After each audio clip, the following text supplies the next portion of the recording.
2026년 7월 22일 수요 기도회를 시작하겠습니다. 다 같이 찬송가 445장 태산을 넘어 험곡에 가도 우리 찬양 드시면서 수요 기도회를 시작합니다.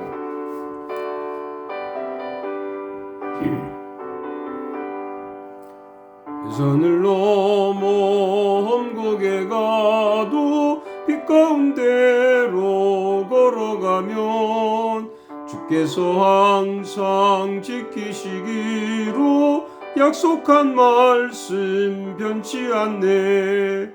하늘의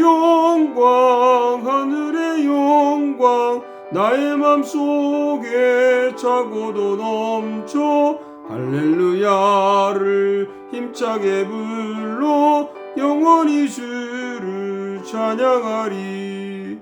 캄캄한 밤에 다닐지라도 주께서 나의 길 되시고 나에게 밝은 빛이 되시니 길 잃어버릴 염려 없네. 하늘의 영광 나의 맘속에 차고도 넘쳐 할렐루야를 힘차게 불러 영원히 주를 찬양하리. 광명한 그 빛 마음에 받아 찬란한 천국 바라보고 할렐루야를 힘차게 불러 날마다 빛에 걸어가리. 하늘의 영광 나의 맘속에 차고도 넘쳐 할렐루야를 힘차게 불러 영원히 주를 찬양하리. 아멘. 오늘 주신 하나님 말씀을 같이 보겠습니다. 이사야 5장 18절 말씀에서 23절까지 말씀 보겠습니다. 이사야 5장 18절에서 23절까지 제가 말씀을 봉독해 드립니다. 거짓으로 끈을 삼아 죄악을 끌며 술의 줄로 함같이 죄악을 끄는 자는 화 있을진저. 그들이 이르기를 그는 자기의 일을 속속히 이루어 우리에게 보게 할 것이며 이스라엘의 거룩한 이는 자기의 계획을 속히 이루어 우리가 알게 할 것이라 하는도다. 악을 선하다 하며 선을 악하다 하며 흑암으로 광명을 삼으며 광명으로 흑암을 삼으며 쓴 것으로 단 것을 삼으며 단 것으로 쓴 것을 삼는 자는 화 있을진저. 스스로 지혜롭다 하며 스스로 명철하다 하는 자들은 화 있을진저. 포도주를 마시기에 용감하며 독주를 잘 빚는 자들은 화 있을진저. 그들은 뇌물로 말미암아 악인을 의롭다 하고 의인에게서 그 공의를 빼앗는도다. 아멘.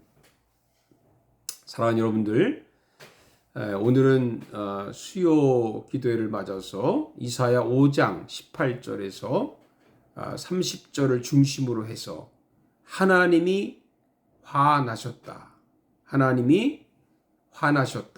이런 제목으로 말씀을 드리겠습니다. 얼마 전에 있었던 드라마 참교육에서 이런 대사를 들었습니다. 우리 애 아빠가 화가 아주 많이 났어. 아빠가 화가 났으니 선생이 좀 똑바로 하라고 하는 그런 협박이죠.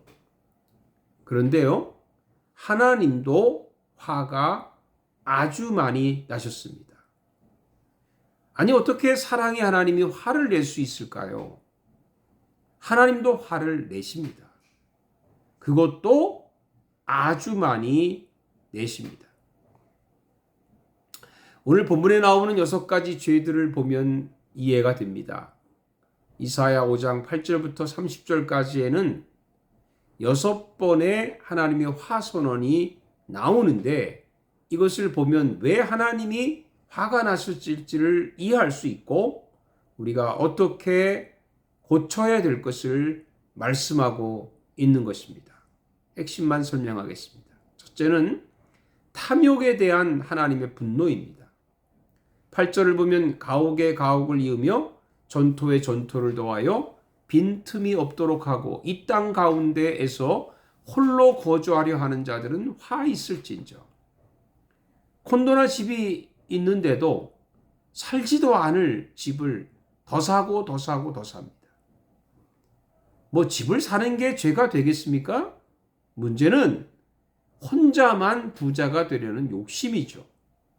이웃사랑도 이웃 구제도 상관하지 않습니다. 그저 나만 잘 살면 된다는 생각입니다. 하나님은 이런 인간들에게 분노하신다는 것이죠. 사랑 여러분들, 저와 여러분은 항상 욕심을 버리고 탐욕을 버리고 사는 그런 하나님의 자녀가 되기를 바랍니다. 둘째는 술 취함에 대한 분노입니다. 11절 보면 아침에 일찍 일어나 독주를 마시며 밤이 깊도록 포도주에 취하는 자들은 화 있을진저. 요즘 보니까 술과 담배는 죄가 아니고 주초를 음식으로 취급을 한답니다. 기독교인이라고 하는, 그것도 독실한 기독교인이라고 하는 연예인들이 그들 중에서 술 잘 마시는 사람들 꽤 많습니다.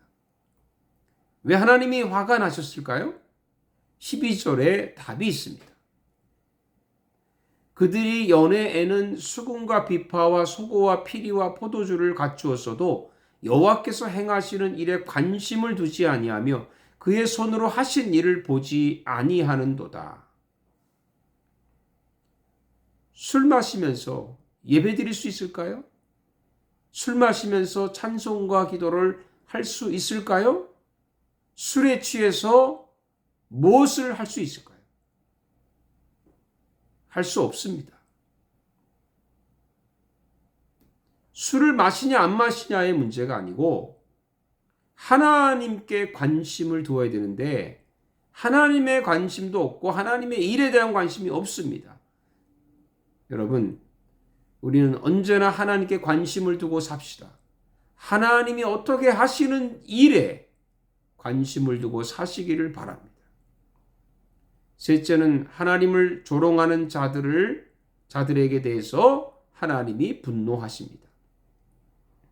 18절에 보면 거짓으로 끈을 삼아 죄악을 끌며 술의 줄로 함같이 죄악을 끄는 자는 화 있을진저.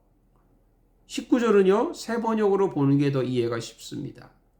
기껏 한다는 말이 하나님더러 서두르시라고 하여라. 그분이 하고자 하시는 일을 빨리 하시라고 하여라. 이게 무슨 말입니까?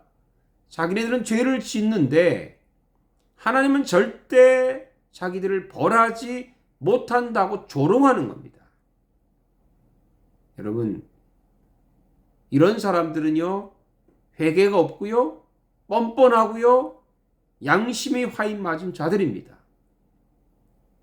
저와 여러분 항상 우리 주님을, 우리 하나님을 존중히 여기고 살아야 합니다.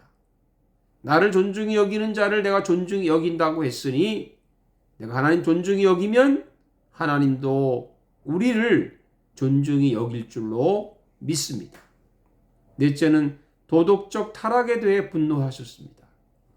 20절에 보면 악을 선하다 하며 선을 악하다 하며 흑암으로 광명을 삼으며 광명으로 흑암을 삼으며 쓴 것으로 단 것을 삼으며 단 것으로 쓴 것을 삼는 자들은 화 있을진저. 요즘 세상은요, 어쩌면 정의가 사라졌습니다. 같은 사건을 보고도 정반대의 판결이 나옵니다. 불행하게도 트럼프 이후에 탈진리라는 단어가 유행이 됐습니다. 무슨 말입니까? 거짓이 진리를 대신하는 세상이 되었다는 말입니다. 참 기가 막힌 일입니다. 하나님은 이런 자들을 심판하시겠다고 하십니다. 우리가 때로는 손해를 보고 때로는 억울하고 욕을 먹는다 할지라도 악한 것을 악하다 하고 선한 것을 선하다 할 수 있는 정의로운 하나님의 백성이 되기를 바랍니다. 다섯째는 교만한 자에게 하나님은 분노하십니다.